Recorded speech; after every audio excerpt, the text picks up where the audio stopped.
اسلام کی طرف رجوع کرنا توبہ اور ہدایت انسان کی زندگی کا سب سے خوبصورت موڑ ہے جو دل کو حقیقی سکون اور زندگی کو درست سمت دیتا ہے۔ اسلام صرف ایک مذہب نہیں بلکہ زندگی گزارنے کا ایک مکمل اور متوازن نظام ہے۔ جب انسان دنیا کی عارضی لذتوں، پریشانیوں اور گناہوں کی ناپائیداری کو سمجھ کر اپنے خالق کی طرف لوٹتا ہے تو اسے روحانی بالادگی حاصل ہوتی ہے۔ اسلام کی طرف آنے کے بنیادی پہلو توبہ اور ندامت، گناہوں پر سچے دل سے شرمندہ ہونا اور آئندہ ان سے بچنے کا پختہ ارادہ کرنا اللہ کی رحمت کو متوجہ کرتا ہے۔ اللہ کی معرفت، قرآن مجید اور سیرت نبوی سلم کا مطالعہ انسان کے دل میں اللہ کی محبت اور خوف پیدا کرتا ہے۔ عبادات پر ہمیشگی، وضو، نماز اور ذکر الہی دل کو زنگ سے پاک کرتے ہیں اور انسان کو برائیوں سے دور رکھتے ہیں۔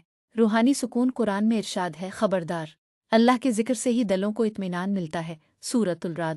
اسلام کی طرف آنے کا مطلب ماضی کی غلطیوں سے مایوس ہونا نہیں، بلکہ اللہ کی بے حد رحمت اور مغفرت پر بھروسہ کرتے ہوئے ایک نئی پاکیزہ زندگی کا آغاز کرنا ہے۔